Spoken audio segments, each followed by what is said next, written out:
Hello friends, आप सभी का बहुत बहुत स्वागत है। आज की इस नई वीडियो में हम कवर करेंगे राज्य के नीति निर्देशक तत्व से रिलेटेड 50+ MCQ। इम्पॉर्टेंट वीडियो है, पूरा वीडियो ध्यान से देखिएगा और चैनल को सब्सक्राइब जरूर कर लीजिएगा। तो चलिए शुरू करते हैं। फर्स्ट क्वेश्चन है कि भारतीय संविधान में राज्य के नीति निर्देशक तत्व ग्रहण किए गए हैं। तो भारतीय संविधान में राज्य के जो नीति निर्देशक तत्व हैं ये आयरलैंड से ग्रहण किए गए हैं। ऑप्शन नंबर बी वाला राइट होगा। नेक्स्ट क्वेश्चन है, राज्य के नीति निर्देशक तत्वों का उल्लेख भारतीय संविधान के किस भाग में है? तो राज्य के नीति निर्देशक तत्वों का जो उल्लेख है भारतीय संविधान के किस भाग में है? तो भाग 4 में है। ठीक है, ऑप्शन नंबर हमारा सी वाला राइट हो जाएगा। नेक्स्ट, भारतीय संविधान के किस अनुच्छेद में राज्य के नीति निर्देशक तत्वों का उल्लेख है? तो राज्य के नीति निर्देशक तत्वों का उल्लेख किस जो है वह अनुच्छेद में किया गया? आर्टिकल में। तो वह किया गया है 36 से 51, आर्टिकल 36 से 51 में किया गया है। ठीक है, राज्य के नीति निर्देशक तत्वों का उल्लेख। ऑप्शन नंबर सी वाला राइट होगा। नेक्स्ट क्वेश्चन है, संविधान का वह कौन सा भाग है जो संविधान के निर्माताओं के मस्तिष्क और उद्देश्यों को प्रतिबिंबित करता है?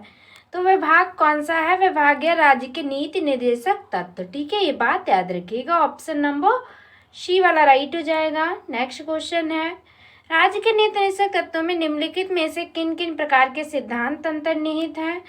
तो वह उपर्युक्त सभी सिद्धांत अंतर्निहित हैं। आर्थिक सिद्धांत भी हैं, सामाजिक सिद्धांत भी और प्रशासनिक सिद्धांत भी। जो ऑप्शन नंबर करेक्ट होगा डी वाला करेक्ट होगा। नेक्स्ट, भारतीय संविधान में राज्य के नीति निर्देशक सिद्धांतों को शामिल करने के पीछे मुख्य उद्देश्य क्या था? तो भारतीय संविधान में जो राज्य के नीति निर्देशक तत्वों को शामिल करने का उद्देश्य था वह था कल्याणकारी राज्य की स्थापना करना। ऑप्शन नंबर ए वाला राइट होगा। संविधान में राज्य के नीति निर्देशक तत्वों को शामिल करने के पीछे क्या उद्देश्य था? अभी बताया, सामाजिक आर्थिक लोकतंत्र की स्थापना करना। ठीक है, ऑप्शन नंबर हमारा सी वाला राइट हो जाएगा। नेक्स्ट देखिएगा, क्वेश्चन है कि निम्न में से किसने नीति निर्देशक सिद्धांतों को बैंक की सुविधानुसार देय उत्तर दिनांकित चेक कहा था? ठीक है, तो बैंक की सुविधानुसार देय उत्तर दिनांकित चेक जो कहा था वह कहा था केटी शाह ने। किसे? तो नीति निर्देशक तत्वों को। ठीक है, ऑप्शन नंबर डी राइट हो जाएगा। नेक्स्ट क्वेश्चन, किस संवैधानिक संशोधन अधिनियम ने राज्य के नीति निर्देशक तत्वों को मौलिक अधिकारों की अपेक्षा अधिक प्रभावशाली बनाया? तो वह बनाया था 42वां संवैधानिक संशोधन अधिनियम 1976 ने। ऑप्शन नंबर ए वाला करेक्ट होगा। नेक्स्ट है, भारतीय संविधान का कौन सा अंग समाजवादी व्यवस्था स्थापित करने की प्रेरणा देता है? तो भारतीय संविधान का वह अंग है नीति निर्देशक तत्व। ठीक है, ऑप्शन नंबर सी वाला राइट होगा। नेक्स्ट क्वेश्चन है, संविधान में कल्याणकारी राज्य का आदेश दिया जाता है?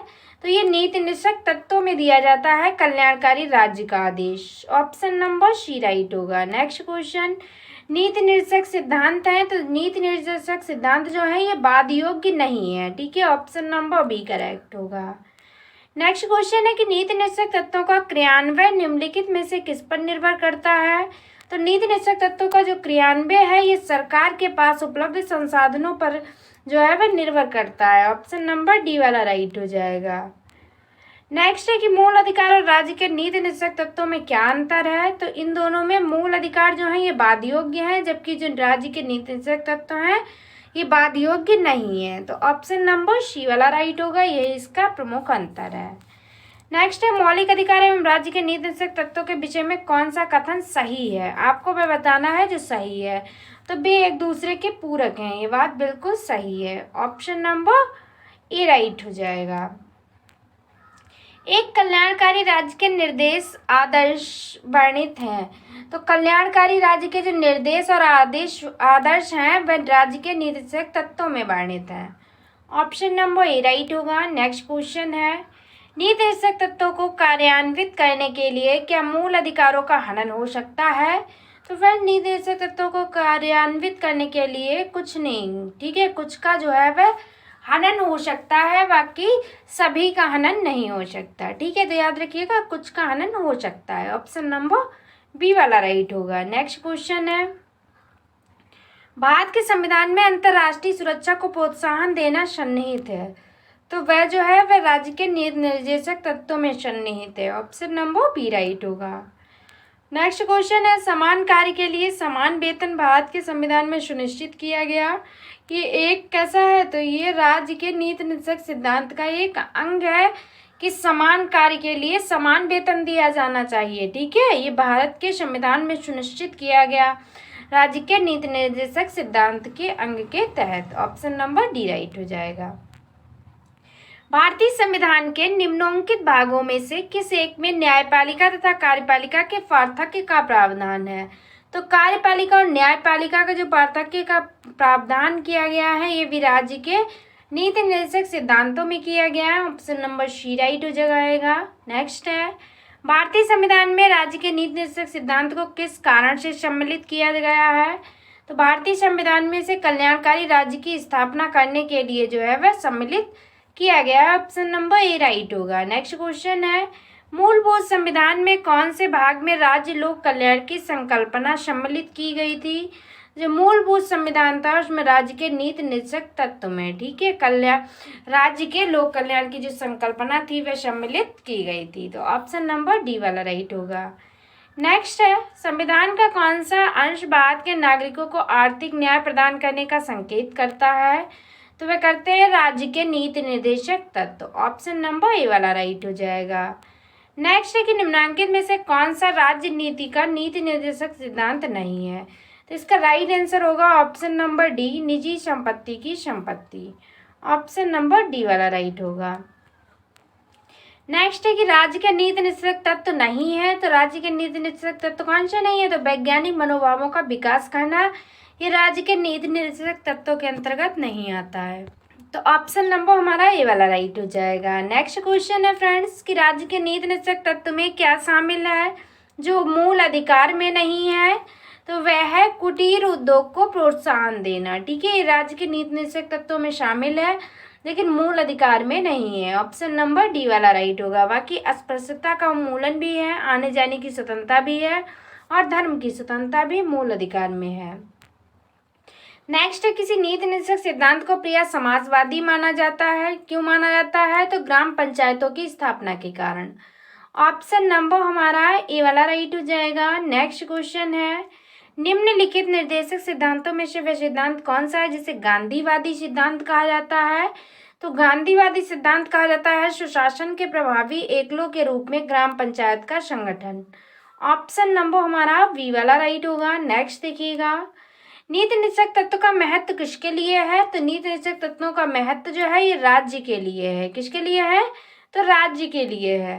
नेक्स्ट क्वेश्चन है, भारत के किस राज्य में समान नागरिक संहिता लागू है? तो भारत के गोवा राज्य में समान संहिता नागरिक संहिता जो है वह लागू है। ऑप्शन नंबर डी राइट होगा।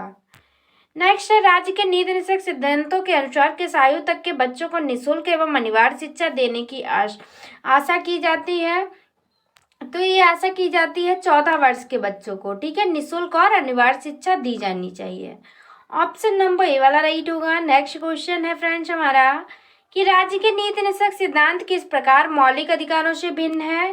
तो ये जो है ये राज्य के नीति निर्देशक सिद्धांत जो है ये प्रावर्तनीय नहीं है, जबकि मूल अधिकार जो है ये प्रावर्तनीय है। इसी प्रकार जो है ये मौलिक अधिकारों से भिन्न है। ऑप्शन नंबर सी वाला राइट होगा। नेक्स्ट है कि भारतीय संविधान के कौन से संशोधन अधिनियम द्वारा टकराव की दशा में राज्य की नीति निर्देशक तत्वों को मूल अधिकारों पर वरीयता प्रदान की गई है? तो वह है 42वां संविधान संशोधन।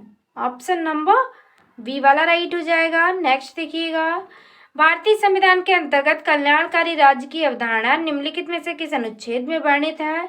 तो भारतीय संविधान के अंतर्गत जो कल्याणकारी राज्य की अवधारणा है ये अनुच्छेद 38 में वर्णित है। ठीक है, आर्टिकल 38 में। ऑप्शन नंबर बी वाला राइट हो जाएगा। नेक्स्ट है कि समान न्याय और निःशुल्क विधि सहायता का प्रावधान संविधान के किस अनुच्छेद में है? तो यह अनुच्छेद 39A में है। ठीक है, ऑप्शन नंबर बी वाला राइट होगा। नेक्स्ट क्वेश्चन है, भारतीय संविधान के निम्नलिखित अनुच्छेदों में से कौन सा अनुच्छेद राज्य सरकारों को ग्राम पंचायतों को संगठित करने का निर्देश देता है? तो ये अनुच्छेद 40 देता है निर्देश। ऑप्शन नंबर बी राइट होगा। नेक्स्ट है, भारतीय नागरिकों के लिए एक समान सिविल संहिता प्राप्त करने की बात कही गई है, तो किस आर्टिकल में कही गई है? तो आर्टिकल 44 में कही गई है। ऑप्शन नंबर बी राइट होगा। नेक्स्ट है कि संविधान के किस अनुच्छेद में न्यायपालिका का कार्यपालिका से पृथक्करण का उल्लेख किया गया है? तो वह किस अनुच्छेद में किया गया है? तो आर्टिकल 50 में किया गया है। ऑप्शन नंबर डी राइट हो जाएगा। कार्यपालिका के पृथक्करण का जो उल्लेख है ये आर्टिकल 50 में है। नेक्स्ट है राज्य के नीति निर्देशक सिद्धांतों में से किस अनुच्छेद का संबंध अंतर्राष्ट्रीय शांति और सुरक्षा संवर्धन से है? तो वह आर्टिकल 51 से है। ऑप्शन नंबर बी राइट हो जाएगा। नेक्स्ट क्वेश्चन, भारतीय संविधान के किस अनुच्छेद द्वारा निम्न दुर्बल वर्गों को शिक्षा संबंधित सुरक्षा प्रदान की गई है?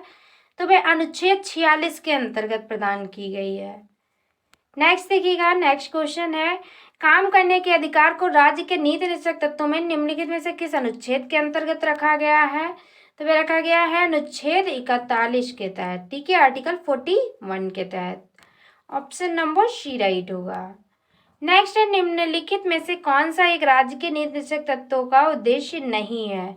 जो उद्देश्य नहीं है तो वह है एक धार्मिक राज्य की स्थापना करना, ठीक है, ये इसका उद्देश्य नहीं है। बाकी सामाजिक आर्थिक कल्याणकारी सुनिश्चित करना भी है, कल्याणकारी राज्य की भी स्थापना करना, अंतर्राष्ट्रीय शांति और सुरक्षा की अभिवृद्धि करना, लेकिन धार्मिक राज्य की स्थापना करना ये राज्य के नीति निर्देशक तत्वों का उद्देश्य नहीं है।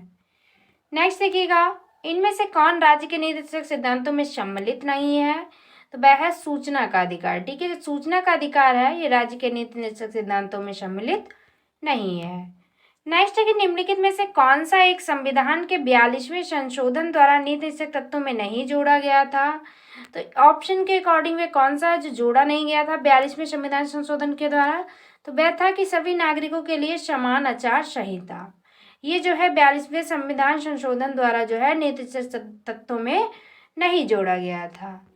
नेक्स्ट है कि भारत के कल्याणकारी राज्य होने का विचार पाया जाता है, तो ये पाया जाता है ए और सी दोनों में, यानी कि संविधान की प्रस्तावना में और नीति निर्देशक तत्वों में, इन दोनों में राज्य जो है वह भारत के कल्याणकारी राज्य होने का विचार जो है वह पाया जाता है। तो ऑप्शन नंबर डी वाला राइट होगा। नेक्स्ट क्वेश्चन है कि राज्य के नीति निर्देशक तत्व सहज अध्ययन के लिए निम्न में से कौन से भागों में विभाजित किए जा सकते हैं? तो वे किए जाते हैं उपयुक्त सभी भागों में, समाजवादी भाग में, उदारवादितावादी भी और गांधीवादी भी। जो करेक्ट होगा वह ऑप्शन नंबर डी हो जाएगा, उपयुक्त सभी। नेक्स्ट है इस वीडियो का लास्ट है क्वेश्चन है कि निम्नलिखित में से कौन सा एक भारत के संविधान के यथा प्रतिष्ठापित राज्य की नीति निर्देशक तत्व का भाग नहीं है? तो जो यथा प्रतिष्ठापित राज्य की नीति है वे किसमें नहीं है, किस तत्व का भाग नहीं है? तो वह स्वी विधि यानी कि पर्सनल लॉ का संरक्षण, ये जो है ये भारत के संविधान में यथा प्रतिष्ठापित राज्य के नीति के निर्देशक तत्वों का भाग जो है वह नहीं है, बाकी सभी हैं। कौन कौन से? तो समान न्याय, निःशुल्क विधिक संहिता भी है, राष्ट्रीय महत्व के स्मारकों स्थानों के वस्तुओं का संरक्षण भी है और न्यायपालिका कार्यपालिका से अलग रखना भी है। लेकिन जो स्वी विधि है यानी कि पर्सनल लॉ है, इसका संरक्षण जो है नीति के निर्देशक तत्वों का भाग है वह नहीं है। तो ऑप्शन नंबर हमारा सी वाला राइट होगा। तो फ्रेंड्स ये थे इंपॉर्टेंट क्वेश्चन जो कि राज्य के नीति निर्देशक तत्व से रिलेटेड थे, बहुत ही इंपॉर्टेंट वीडियो थी। अगर फ्रेंड्स आपको वीडियो पसंद आई है, अगर आपको स्पेशली मेरी मेहनत पसंद आई है तो चैनल को सब्सक्राइब करके वीडियो को शेयर कर दीजिएगा। तो आज के वीडियो में बस इतना ही। Thanks for watching. मिलते हैं नेक्स्ट वीडियो में। Take care of everyone. तब तक के लिए बाय बाय।